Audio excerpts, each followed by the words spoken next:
Does violence in video games lead to criminal behaviour? During this, I'll be looking at Freud's theory, looking at the consciousness. I'll be looking at Price's theory, which is the XYY. Bandura's theory, so the social learning theory. And I'll be looking at the labelling effect. And from this, I'll also use two articles, which will be the third wave and raw moral.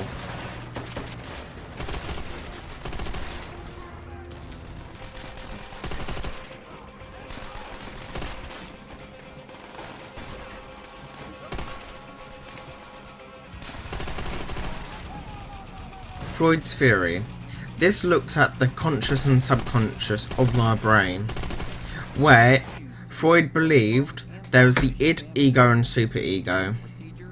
The id makes us do stuff that's bad and it can hurt others. The ego makes us do things that are good. The superego controls these and decides whether they want. On the screen now is currently an MRI scan of a brain, showing the different brain areas and how that can be used to think of brain patterns. Currently it's showing you how a CAT scan is done, how it looks at our brain. But how does Freud's theory link to video games? Freud's theory chooses of what you see. You decide whether you are going to copy this. You decide whether you're going to do this. Because your ego's deciding for you. It's being decisive. So, you can choose whether to copy violence in video games, but also you can choose not to. So this is both for and against. Because your ego could be saying, no, this shouldn't be done in real life, whereas your id saying is like, get a gun, why don't you shoot some people down?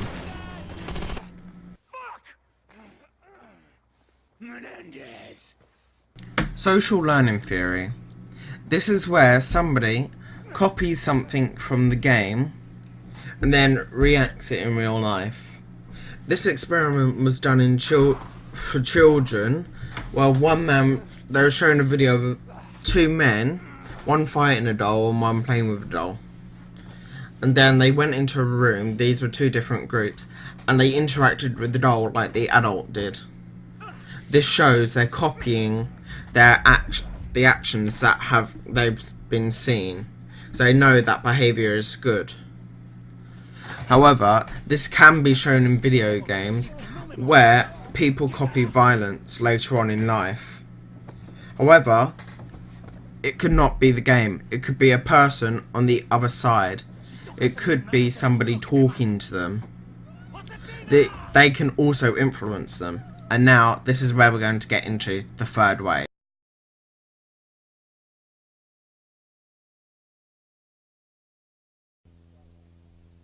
I guess it started. Yes. It all started with a question. I was teaching world history. But what was this question he's asking? The student that asked was, how did Hitler make so many people join him? And then this is where they started the experiment. Ron Jones set up people to be spies in the classroom to help out. And people that didn't agree with his ways were sent out the classroom. He deemed them unethical. This was part of the experiment. And then the people that were left there were all visited at the end by the dictator. And what dictator was this? This dictator was Hitler, showing how they had progressed and shown how it has been affected. That how they can have an influence from people. Making this against games being violent, rather than the people that are talking to you online that make you violent. Or how you interact with them in the game. XYY theory, this looks at the people that have the normal ability that has an extra Y chromosome. This is in men because they've got more hormones, making them more angry. But this is affected by person, environment and their behaviour. if they've had an okay life, the environment may affect them to how they are. So video games can affect you to make you more angry or more likely to do something. However, this is not the case when we look at the labelling effect. The labelling theory states if you know you have something, then you're more likely to go with that label. So in a game, saying if you ranked up on like Black Ops, then you're more likely to go with that rank. So be happy that you've got ranked up, being a better person like a private or something. However, this can do the opposite effect, making you go against that, making you want to be bad or good depending on what role it is. This can be seen with the man in question that we're going to be talking about next. I'm going to really push these levels for you. Ralmor had the XYY gene, and he knew this because he went to the doctors and found out about this. This is the labelling effect. He knew that most criminals had the XYY gene, so he knew he was going to become a criminal. So then he went around shooting people.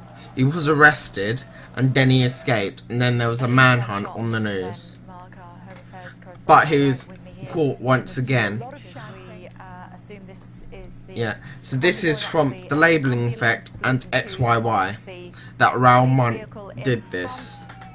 This shows that the labelling effect can be influenced by games, but also it can be done by outside influences to go in for and against again. However, the XYY theory can be used in both cases. If you're like watching it, it's your environment, so it can make you go to crime. However, another case, it could not, depending on what games you're playing. Lastly, we've looked at violence in video games and how it can lead to criminal activity. However, when you look at it, this has been said for newspaper, magazines, and also for the television. However, we have gotten past that, so I know violence in video games will soon die down, and hopefully the ethics will be fine. And that's the documentary of violence in video games and how it can lead or affect criminal behaviour.